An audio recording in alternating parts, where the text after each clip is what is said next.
حمزہ شہباز سے حلف نہ لینے کا کیس 21 روز سے پنجاب میں حکومت ہے ناکابینہ۔ گورنر پنجاب حلف کیوں نہیں لے رہے؟ چیف جسٹس نے استفسار کیا۔ کیا کہتے ہیں گورنر صاحب؟ جس کے جواب میں ایڈوکیٹ جنرل پنجاب نے بتایا کہ پنجاب میں حکومت آئین کے مطابق چل رہی ہے، گورنر پنجاب کسی عدالت کو جواب دے نہیں۔ حمزہ شہباز سے حلف نہ لینے کا کیس اور chief justice Lahore high court نے کہا کہ 21 روز سے پنجاب میں حکومت ہے ناکابینہ۔ استفسار کیا، گورنر پنجاب حلف کیوں نہیں لے رہے؟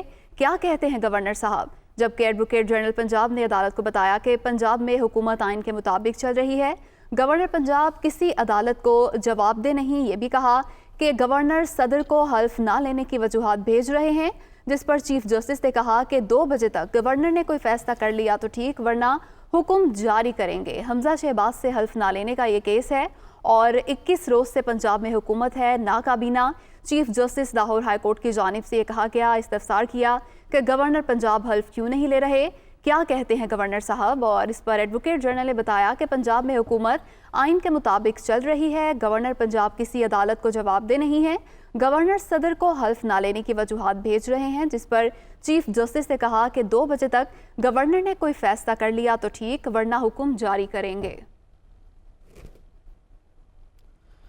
اس خبر سے متعلق آپ کو اپڈیٹ کریں، حمزہ شہباز سے حلف نہ لینے کے کیس کی آج کے روز بھی سماعت ہوئی۔ جب پہلے سماعت کا آغاز ہوا تو 11 بجے تک چیف جسٹس کی جانب سے یہ سماعت ملتوی کی گئی اور ایڈوکیٹ جنرل کو یہ ہدایت کی گئی کہ وہ گورنر پنجاب سے ہدایات لے کر پیش ہوں۔ اس کے بعد دوبارہ 11 بجے اس کیس کی سماعت شروع ہوئی، جس پر chief justice Lahore high court کی جانب سے یہ کہا گیا کہ 21 روز سے پنجاب میں حکومت ہے نہ ہی کابینہ۔ مجھے بھی ایک ضروری میٹنگ کینسل کرنا پڑی کیونکہ معلوم ہوا کہ پنجاب میں وزیر اعلیٰ ہی نہیں ہے۔ سوچے اگر لاہور ہائی کورٹ کا یہ حال ہے تو باقی اداروں میں کیا حال ہوگا؟ چیف جسٹس نے یہ استفسار کیا کہ گورنر پنجاب حلف کیوں نہیں لے رہے؟ کیا کہتے ہیں گورنر صاحب؟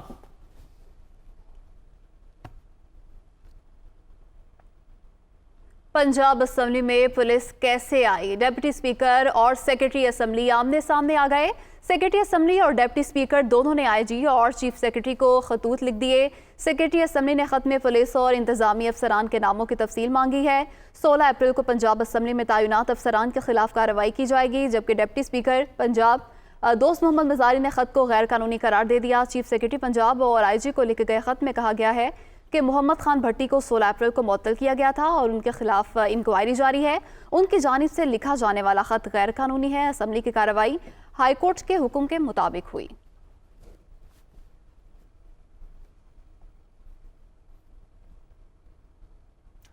دوسری جانب سپریم کورٹ میں 63A کی تشریح سے متعلق صدارتی ریفرنس پر سماعت جاری ہے۔ 63A کی خلاف ورزی آئین کی خلاف ورزی ہے، یہ کہا گیا علی ظفر کی جانب سے۔ انہوں نے کہا کہ اس چیک کو شامل کرنے کا مقصد ہارس ٹریڈنگ کو ختم کرنا تھا۔ 63A سیاسی جماعتوں کے ممبر سے متعلق ہے۔ وکیل علی ظفر کی جانب سے یہ دلائل دیے گئے۔ مزید جان لیں گے، قمر المنور ہمارے ساتھ موجود ہیں۔ قمر، بتائیے گا سماعت کا احوال۔ جی، سپریم کورٹ میں آج 63A کی تشریح سے متعلق جو صدارتی ریفرنس ہے اس میں سماعت ہو رہی تھی اور صدر پاکستان کے وکیل ہیں علی ظفر، وہ دلائل دے رہے تھے۔ ان کا یہ کہنا تھا کہ میں 10 منٹ میں اپنے دلائل مکمل کر لوں گا، تاہم اس کے بعد دوسرے جو لوگ ہیں ان کو سنا جائے گا۔ چیف جسٹس آف پاکستان نے اس پر یہ کہا کہ اگر آپ اپنے دلائل مکمل کر لیں گے تو اس لیے بہتر ہوگا کہ اگلے 2 ہفتے تک بینچ دستیاب نہیں ہوگا اور اس کے بعد یہ سماعت جو ہے وہ لمبی ہو جائے گی۔ ہم چاہتے ہیں کہ اس کا فیصلہ جلد کر لیا جائے، جس پر جو ہے مختلف اور جو لوگ ہیں ان کو بھی سنا ہے۔ چیف جسٹس آف پاکستان نے یہ بھی کہا کہ یہ سماعت ہے اس میں کافی اہمیت کا حامل ہے، اسی وجہ سے اگلے 2 ہفتے میں اس کو مکمل کرنا چاہ رہے ہیں، اپنے دلائل کا خلاصہ بیان کر رہے ہیں اور اس کے بعد ہم اس کو آگے دیکھیں گے۔ مخدوم علی خان جو ہیں ان کی جانب سے جو مسلم لیگ نون کے وکیل ہیں وہ بھی روسٹرم پر آئے اور ان کا یہ کہنا تھا کہ وہ اپنے دلائل جو ہیں وہ آج ہی مکمل کر لیں گے، تاہم اس کے بعد علی ظفر جو صدر پاکستان کے وکیل ہیں ان کو سنا جائے گا۔ مخدوم علی خان نے کہا کہ آئین کی تشریح کا عدالتی اختیار ختم نہیں کیا جا سکتا۔ ماضی میں پارلیمنٹ عدالت کے اختیارات کم کرنے کی کوشش کرتی رہی ہے، تاہم عدالت نے کبھی اپنے اختیارات پر سمجھوتا نہیں کیا۔ عمران خان نے آرٹیکل 63 کے حوالے سے آئینی درخواست بھی دائر کی ہے. آئینی درخواست میں کوئی سیاسی جماعت یا منحرف رکن فریق نہیں ہے. جیسے مختوم علی خان جو مسلم لیگ نون کے وکیل ہیں، ان کا یہ بھی کہنا تھا کہ ریفرنس میں پی ٹی آئی کہتی ہے کہ منحرف ارکان کا ووٹ شمار نہ کیا جائے. آئینی درخواست میں ووٹ شمار نہ کرنے کی استدعا ہی نہیں کی گئی. ریفرنس سابق وزیر اعظم کے عدم اعتماد سے بچانے کے لیے دائر کیا گیا تھا. عدالت نے اسمبلی بحال کرنے کا تاریخی فیصلہ دیا، جس پر چیف جسٹس آف پاکستان نے کہا کہ ضمیر کے مطابق جو آئین کے تحت درست لگتا ہے وہ کرتے ہیں. دعا ہوتی ہے کہ ہمارے فیصلوں سے ملک میں بہتری آئے. مختوم علی خان نے اس سماعت کے دوران یہ بھی کہا کہ ٹھیک ہے، وکلاء کے دلائل جاری ہیں. کمر المنور، آپ کا شکریہ. ادھر کابینہ میں 4 نئے وزراء کی شمولیت. صدر مملکت ڈاکٹر عارف علوی نے نئے وفاقی وزراء سے حلف لیا. تقریب حلف برداری ایوان صدر میں ہوئی، جس میں وزیر اعظم شہباز شریف بھی شریک ہوئے. مسلم لیگ نون کے میاں جاوید لطیف، بی این پی مینگل کے آغا حسن بلوچ اور مسلم کاف کے چودھری صالح حسین نے وفاقی وزیر، جبکہ بی این پی کے ہاشم نودزئی نے وزیر مملکت کے عہدے کا حلف اٹھایا.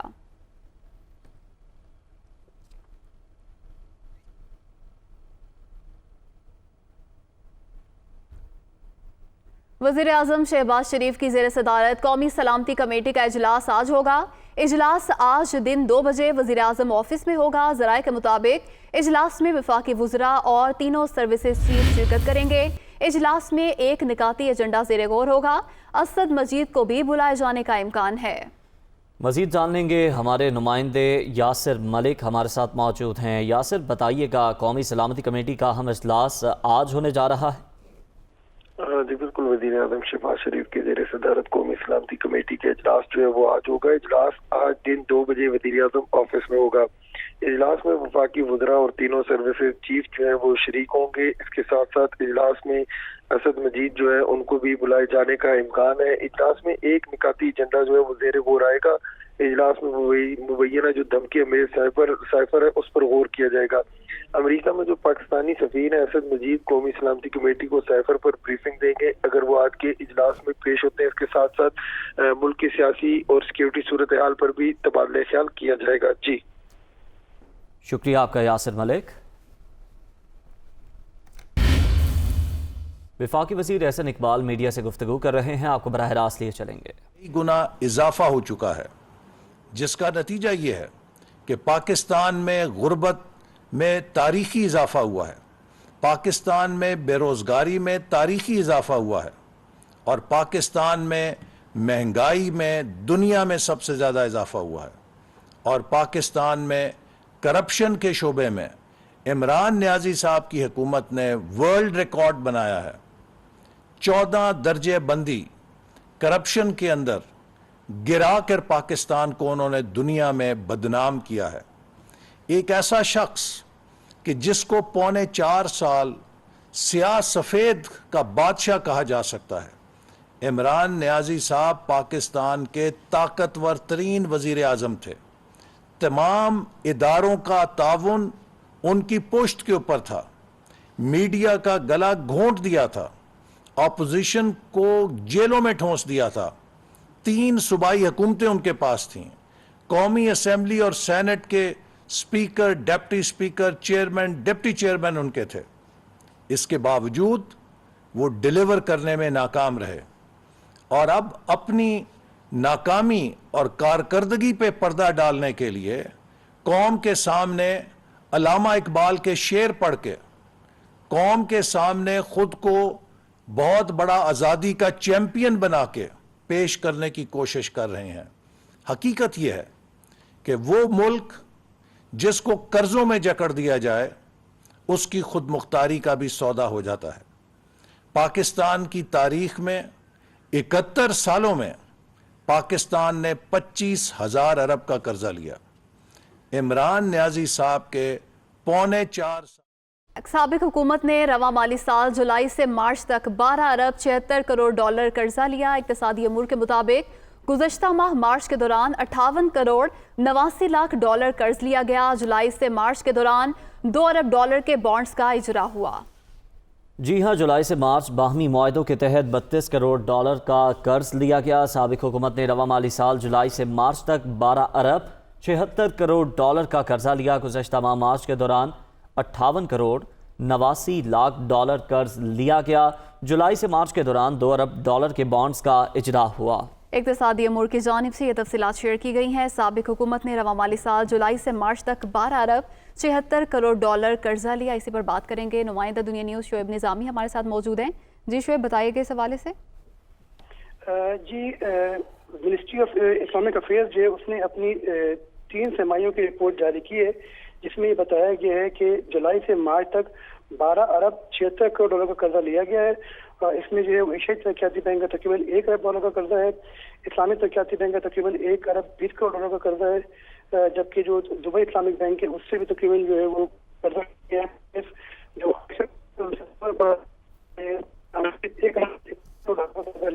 ٹھیک ہے شعیب نظامی، آپ کا شکریہ۔ پنجاب میں بلدیاتی انتخابات کے پہلے مرحلے کا نوٹیفیکیشن لاہور ہائی کورٹ میں چیلنج کر دیا گیا۔ چیف جسٹس نے بلدیاتی انتخابات کے خلاف درخواست پر 2 رکنی بینچ تشکیل دے دیا۔ جسٹس شجاعت علی خان اور جسٹس شاہد جمیل پر مشتمل بینچ 25 اپریل کو سماعت کرے گا۔ صدر لاہور ہائی کورٹ بار نے بلدیاتی انتخابات کے شیڈول کا نوٹیفیکیشن چیلنج کیا۔ پنجاب میں بلدیاتی انتخابات کے پہلے مرحلے کا نوٹیفیکیشن لاہور ہائی کورٹ میں چیلنج۔ چیف جسٹس نے بلدیاتی انتخابات کے خلاف درخواست پر 2 رکنی بینچ تشکیل دے دیا۔ جسٹس شجاعت علی خان اور جسٹس شاہد جمیل پر مشتمل بینچ 25 اپریل کو سماعت کرے گا۔ صدر لاہور ہائی کورٹ بار نے بلدیاتی انتخابات کے شیڈول کا نوٹیفیکیشن چیلنج کیا ہے۔ پنجاب میں بلدیاتی انتخابات کے پہلے مرحلے کا نوٹیفیکیشن لاہور ہائی کورٹ میں چیلنج۔ چیف جسٹس نے بلدیاتی انتخابات کے خلاف درخواست پر 2 رکنی بینچ تشکیل دے دیا۔ عمران خان لاہور مینار پاکستان جلسے میں مخالفین پر خوب گرجے، کارکنوں کو اسلام آباد کے لیے تیار رہنے کی کال بھی دے دی۔ سابق وزیر اعظم نے کہا کہ جن سے بھی غلطی ہوئی اسے ٹھیک کرنے کا ایک ہی طریقہ ہے، فوری الیکشن کرائے جائیں۔ مراسلے پر حکومت کے کمیشن کو نہیں مانیں گے، ہم صرف ایک کمیشن مانیں گے کہ سپریم کورٹ میں کھلی سماعت ہو۔ چیف الیکشن کمشنر سارے فیصلے ہمارے خلاف دے رہے ہیں، مجھ پر توشہ خانہ کیس کا الزام لگایا جا رہا ہے، سب قانون کے مطابق کیا، توشہ خانہ کے پیسوں سے گھر کے باہر سڑک بنا دی۔ سلیکٹڈ امپورٹڈ حکومت کو کبھی تسلیم نہیں کریں گے۔ ایک ہی طریقہ ہے، جن سے بھی غلطی ہو گئی ایک ہی طریقہ ہے غلطی ٹھیک کرنے کا، فوری الیکشن کرواؤ۔ 20 سال یہ جو آج بیٹھے ہوئے ہیں یہ ایک دوسرے کو چور کہتے رہے ہیں۔ کیا یہ چیری بلاسم نے نہیں کہا تھا کہ میں آصف زرداری کا پیٹ پھاڑ کے پیسہ نکالوں گا؟ کیا نواز شریف نے 2 دفعہ آصف زرداری کو جیل میں کرپشن پہ نہیں ڈالا تھا؟ 3 اسٹوجز کو، یہ ملک کے مانا اور ڈاکوؤں کو ملک کے اوپر مسلط کریں۔ جب تک میں زندہ ہوں میں ان کا مقابلہ کروں گا، میں کبھی ان کو تسلیم نہیں کروں گا۔ آپ نے میری کال کی انتظار کرنی ہے جب میں آپ سب کو اسلام آباد بلاؤں گا۔ کسی قسم کا میں تصادم نہیں چاہتا اپنے ملک میں۔ اگر ہمارے پاس ایک طاقتور فوج نہ ہوتی تو آج پاکستان کے 3 ٹکڑے ہوئے ہوتے۔ میں نے خریدی، سب ریکارڈ کے اوپر ہے، سب قانون کے اندر ہے۔ میں نے ان پیسوں سے جو میرے گھر کے نیچے سڑکیں جو عام لوگوں کو بھی فائدہ پہنچاتی تھی، وہ توشہ خانہ کے پیسے سے سڑک ٹھیک کی، حکومت کا پیسہ نہیں لیا۔ بڑے ادب سے میں اپنی عدالتوں سے پوچھتا ہوں کہ کیا یہ آئین کے خلاف نہیں ہے، یہ قانون کے خلاف نہیں ہے کہ بک رہے ہیں بکروں کی طرح؟ لیگی رہنما رانا ثناءاللہ کہتے ہیں عمران خان کی غلطی ٹھیک ہو گئی، اب ذہنی علاج کی ضرورت ہے، حکومت ان کا سرکاری خرچ پر علاج کرانے کو تیار ہے۔ عمران خان کے لاہور مینار پاکستان میں جلسے پر رد عمل دیتے ہوئے رانا ثناءاللہ کا کہنا تھا معیشت تباہ کر کے میر جعفر نیازی نے پاکستان کے خلاف سازش کی تھی، حکومت بدلتے ہی امپورٹڈ وزیر اور مشیر واپس ایکسپورٹ ہونا شروع ہو گئے۔ عمران خان کو اب ذہنی علاج کی ضرورت ہے، سرکاری خرچ پر ان کا علاج کرانے کے لیے تیار ہیں۔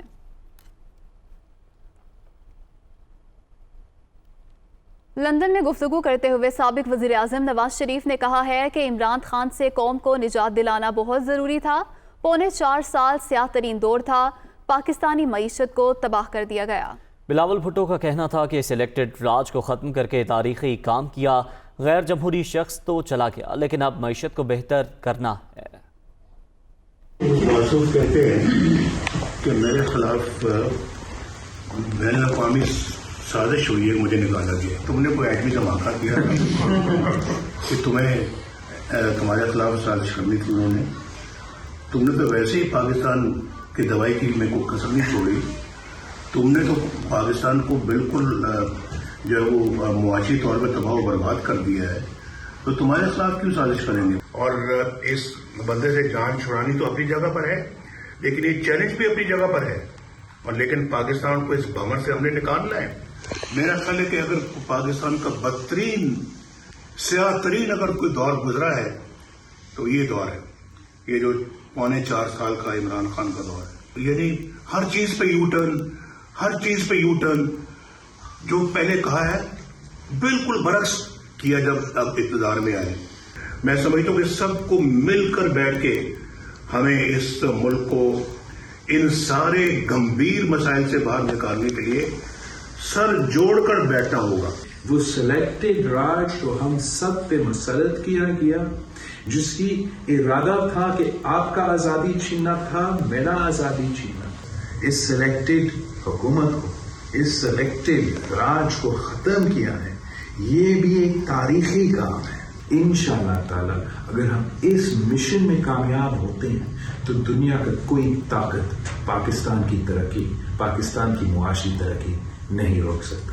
عمران خان تو چلا گیا, مگر جو نقصان اس سلیکٹڈ وزیر اعظم نے پاکستان کی جمہوریت کے ساتھ کیا, وہ نقصان وہی کی وہی ہے. ہم نے اس سلیکٹڈ وزیر اعظم کو ہٹایا ہے, اس عمران خان کو ہٹایا ہے, مگر جو نقصان ہمارا معیشت کے ساتھ اس نے کر دیا وہ تو اس نے کر لیا. ہم نے اس کا علاج نکالنا ہے.